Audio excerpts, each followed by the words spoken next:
kasi yung sinasabing blankety blank, yung maraming blanco, totoo yun. Kaya hindi ko tulungan ng dakbaykan.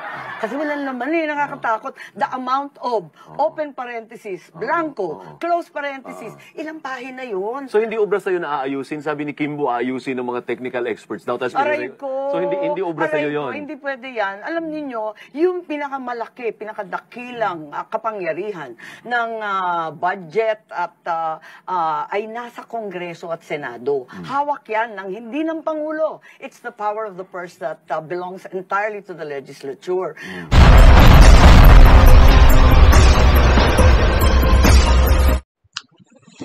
Ito na, bumanat na naman si President Marcos Jr. At mukhang ikasasablay na naman niya to. Dahil dyan siya sinabi niyang shut down everything. Kasi alam naman natin, di ba, na nag-file ng kaso itong si Representative Ungab at saka si Vic Del Rodriguez about doon sa unlawful approval ng ating budget for 2025. Di ba? Dahil nga doon sa BICAM report.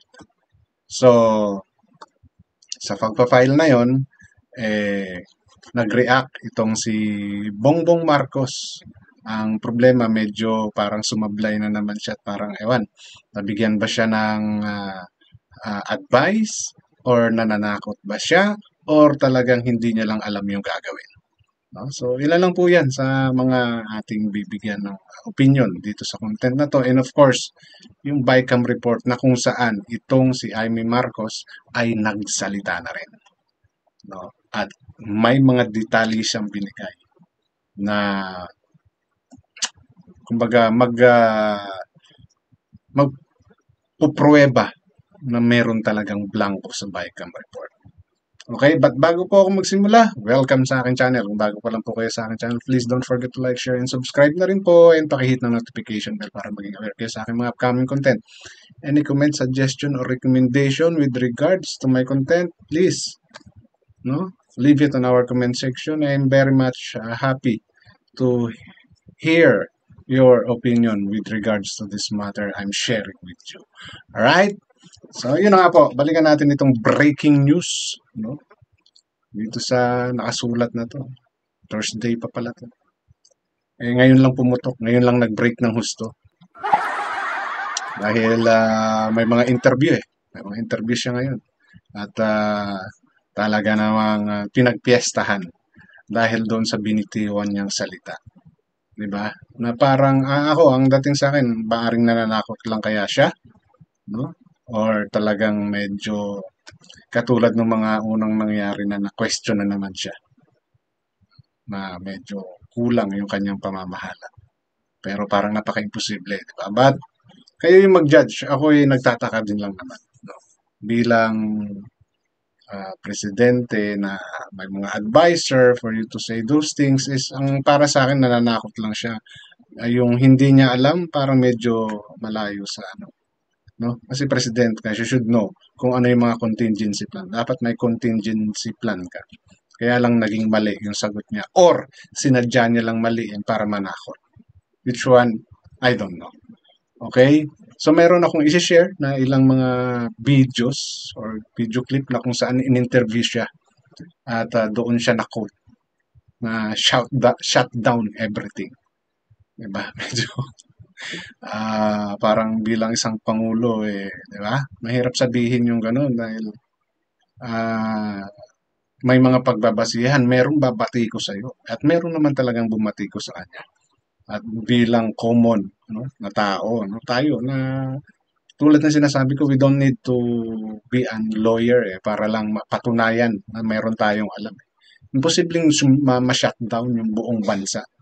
No? Imposible yan. There's always a contingency sa mga ganyang bagay. Diba? Na maaring, I don't know, kung alam niya ba o hindi niya alam. But let me share to you yung video clip na yun na kung saan yun nga yung sinabi nitong si Bongbong Marcos.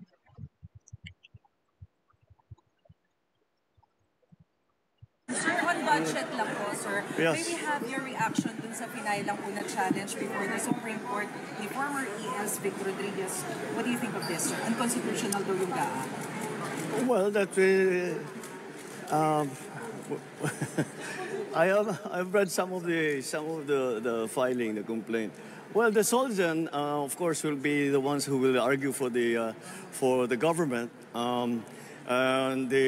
He tells me, Solzhen Maynard tells me that we are on a solid footing in terms of constitutionality.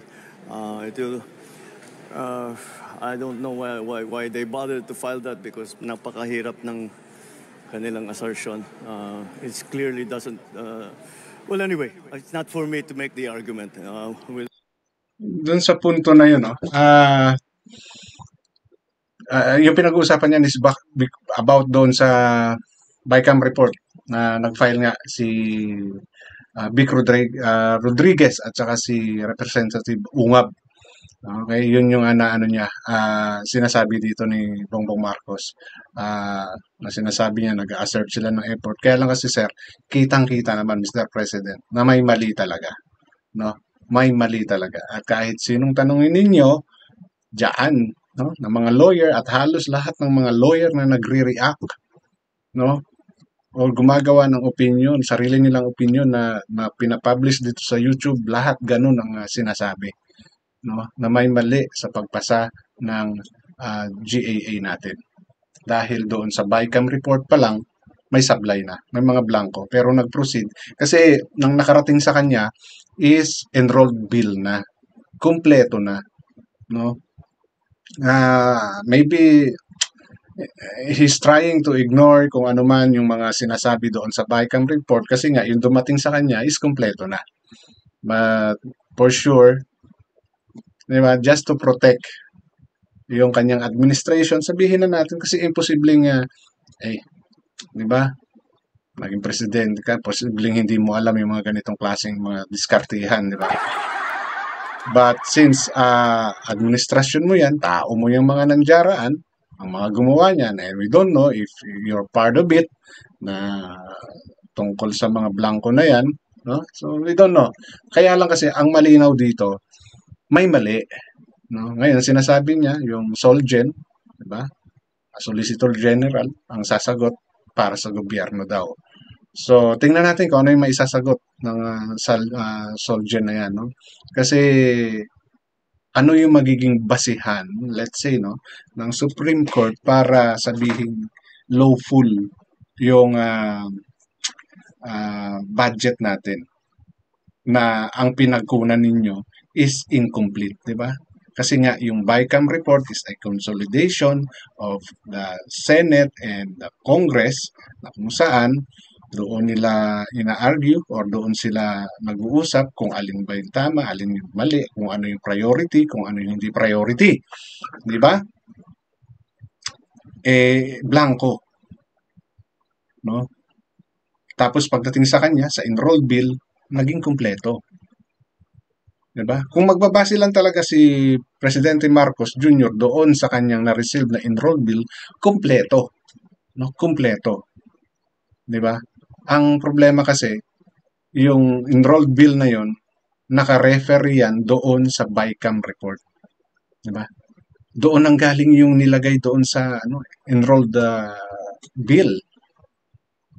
So, well, ako medyo curious ako sa kung anong magiging sagot ng Supreme Court about dito sa petition na to or sa hinaid ni Vic Rodriguez at saka ni Representative Ungab kung lawful ba or unlawful yung ating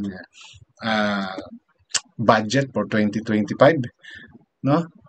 Ngayon, itong susunod is medyo nakakagulat, no? Nakakagulat na sagot lang to. We'll let the Soldier make the argument before the Supreme Court, and we're very confident that our case is strong. Pero just in case lang, sir, na Yan. not in favor of the admin, yung decision ng Supreme Court, meron po ba tayong contingency? No, we shut down everything. Diba? Parang ang pangit pakinggan. I guess that's what they want. They want the government to cease working. So yung matuloy yung kanilang mga destabilization na ginagawa. Well, medyo siguro may pagka arroganting sagot.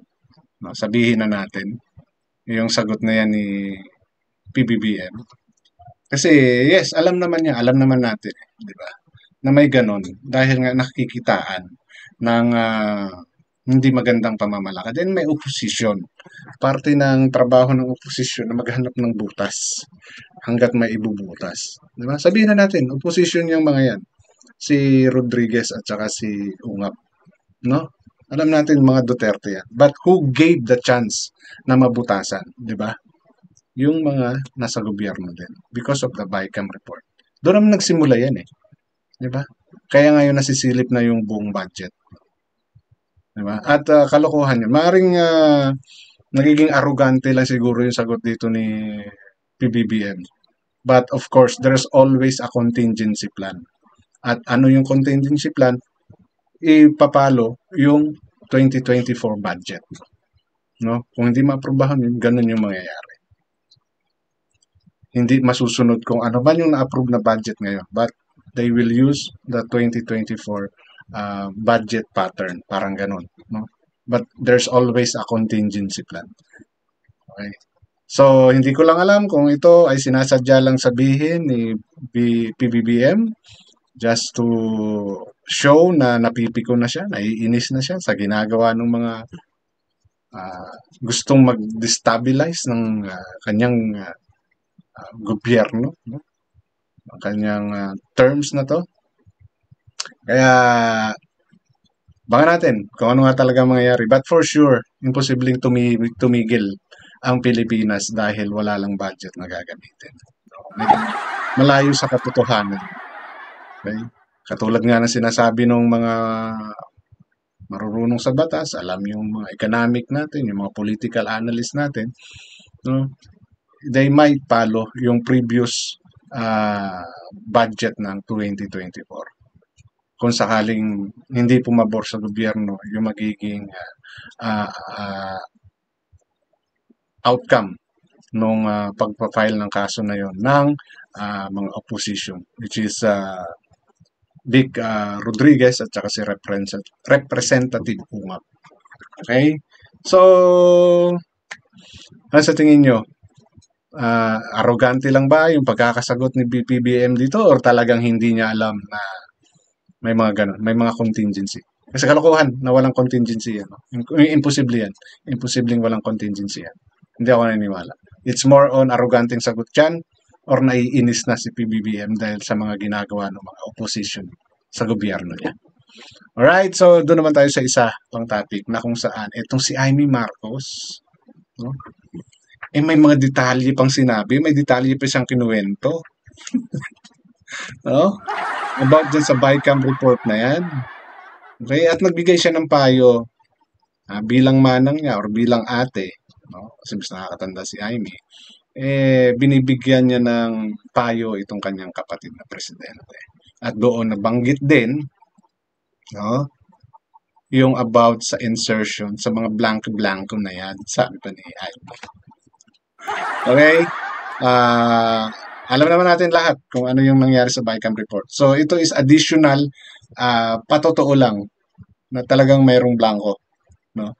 Doon sa isang dokumento. Kasi dalawang document yan. Isang BICAM report at saka isang enrolled bill. No? Ang enrolled bill, yun yung nakarating kay PBBM at yun yung kanyang inaral at pinirmahan. Okay? Kumpleto. Ang BICAM report, iyon yung mga consolidation ng Congress at saka ng Senado para sa kung ano yung mapaprioritize at kailangan bigyan ng budget. Okay? Dito, medyo specific yung sinasabi ni Amy Marcos, kaya magandang pakinggan na lang natin para mas maintindihan ninyo kung ano yung gusto kong sabihin. Okay?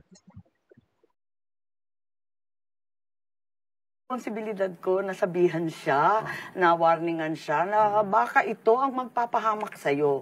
Oh. Ayun. So may basehan ang pag-question sa budget.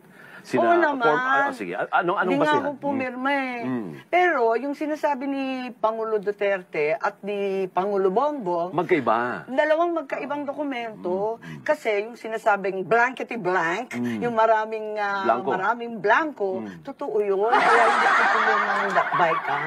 Kasi walang laman eh, nakakatakot. The amount of, open parenthesis, blanco, close parenthesis, ilang pahina yun. So hindi obra sa'yo na aayusin? Sabi ni Kimbo, aayusin ng mga technical experts daw. Aray ko. So hindi obra sa'yo Aray ko, yun? hindi pwede yan. Alam niyo yung pinakamalaki, pinakadakilang kapangyarihan ng budget at ay nasa Kongreso at Senado. Hawak yan ng hindi ng Pangulo. It's the power of the purse that belongs entirely to the legislature. Kung mga technical at kung sino-sino ang magpipilin the blank, nakaka-nervous yata yun. Huwag tayong papayag. At saka hindi naman technical. Isipin nyo, ilang trilyon yon? 1.3 trillion sa DPWH budget. One line lang ang paliwanag. Various infrastructure projects. Ang tanong, sino si VIP? Mga VIP lang ang nakasulat eh. Oh, So, ang sinasabi itago ninyo- natin sa pangalan ng, di ba? Sino? Sige, Ewan, pangalanan mo. hindi ko alam. Pangalanan Bakit mo. VIP? Kasi wala nga nakalista 1.3 trillion. Walang listahan. Sino nga may pakana Tama nun? ba yun? Hindi ko alam. Oo. Basta dumating na lang sa amin na ganun. So ang sinasabi mo ay labas dito ang presidente. Well, palagay Walang ko- problema ang presidente. Ang may problema dito ay yung lehislatura, the House and the Senate leaders. Hindi ko alam kasi yun nga, nung pinapunta kami sa BICAM, napunta akong minsan. Oh. 1 minute lang, nag-picture-picture lang. Ganun lang, tapos na? Oo, tapos na. Di nag-alisan na kami. Sabi ko, ano ba yun? Picture-picture. Hindi, bibigay sa'yo. Di tanong na ako ng tanong kasi fina-follow up ko yung mga flood control. Di ba, yun kasagsagan yun ng 6 na bagyo. Inaasahan niya ng tao. Nasaan na? Naku, wala. Naku, talaga nervous ako. So, sabi ko, diisan tayo. Hindi ko mapipirmahan yung mga blanco-blanco na yan. Ngayon, maski ang Pangulo na mong problema, yung flagship projects niya, tinanggal. Hindi na pondohan, miski yung mga flood control, yung mga tulay, yung mga public transport, lahat na inaasam-asam ng ating bayan, ng ating tao, ay hindi maisasatupad at tinanggal para sa mga kalokohang mga, kung anik-anik na lang. So agree ka na ito ang most corrupt budget in history? Is that an appropriate word term ba yun? Well, wala naman ako dito nung dekada 30 at Commonwealth at yung mga nakalipas. Pero sa panahon ko, ito na siguro yung pinakamalala kasi hindi ko siya maintindihan. Isipin mo, walang respeto miski sa Pangulo. Yung mga flagship project, hindi na inilagay. Lahat linagay sa unprogram, which is wala lang, ala chamba. Paano naman yun? Ang lalaki ng tula. Yung irigasyon, iniiyak na yan ng mga magsasaka. At ang luma-luma na, dekada 70 yun sa panahon pa ng tatay ko. So, ayun na. Di ba? Mga additional info galing kay Amy Marcos mismo na isa sa mga nanduron sa BICAM. Di ba? Ang dami niyang mga revelasyon. Narinig nyo naman. Di ba? 1.3 trillion para sa sa VIP. May sinabi siyang term, di ba? Various infrastructure program na hindi naka-detail kung ano-ano yun. Di ba? So may mga revelation, ang dami niyang revelations na talagang, naguhugas kamay siya, di ba? Na hindi niya alam bakit ganun, kung sino yun. Pero imposibleng hindi niya alam yan. No? Medyo nagpi-play safe pa rin siya. Ayaw niya sa kanya manggaling. At hindi niya man inaanin ng diretso, no? Alam niya na medyo hindi maganda yung ginawa. Medyo may pagkakorrupt talaga, hindi maganda, no? Pinaganda niya lang yung term, no? Na ito yung may pinaka, no? Hindi magandang ginawa sa budget dito sa Pilipinas. And totoo na magkaiba talaga ng tinitingnan. Itong si Duterte, ang tinitingnan niyang report is yung BICAM. At itong si PBBM, ang tinitingnan niya is yung enrolled. Kaya totally, hindi sila magkakaintindihan nga. No? Kasi, wala sila sa the same page. Magkaiba sila ng page na tinitingnan. Magkaiba sila ng dokumentong tinitingnan. Yun yung nangyari. But, if you, di ba, will analyze the situations, no? Yung tinitignan nila Duterte ay yun yung pinaka main document kasi doon nagsimula lahat. Ang problema, mayroong blanco na yun yung sinasabi ni Amy na siya mismo nakita niya. Maraming blanco. Di ba? This amount is for various infrastructure program, BIP, 1.3 trillion. Pinaulit-ulit niya. So, may anomaly talaga doon sa BICAM report na hindi niya rin pinirmahan. So, pang ilan na to, di ba? At siya'y natatawa doon sa sinagot ni Representative Kimbo, Stella Kimbo, no? Na yung staff ang pwedeng mag-fill up.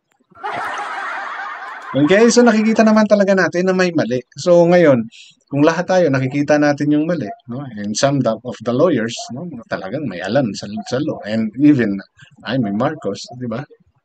Ano kaya yung magiging husga ng ating Supreme Court? Or, di ba? Kaya may ano nga to, di ba? Nareklamo ni Vic Rodriguez at saka ni Representative. So, yun yung medyo nakakaisa. Ihintayin natin kung ano ba yung magiging judgment ng kataas-taasang hukuman. So, masalimuot talaga. Ganun ang politika sa Pilipinas, wala tayong magagawa. Pero hindi ibig sabihin nun, tayo isa maghihintay na lang, magtatanga-tangahan kung ano man yung ating nakikita, no? Matuto tayong maging aware, no? Sa kung anong nangyayari sa paligid natin. Para hindi isang araw, pagising natin, wala ng Pilipinas. Iba na ang nagmamayari. Iba na ang nagpapalakad. Diba? Gusto ba natin yun? Siyempre hindi. Pilipino tayo, so maging Pilipino tayo habang buhay. Diba? Hanggang sa ating mga kaapu-apuhan. Dahil ito lang yung kanilang bansa. Okay, issue lang po tayo ha, walang personalan. At yun po, hanggang dito na lang. Maraming salamat.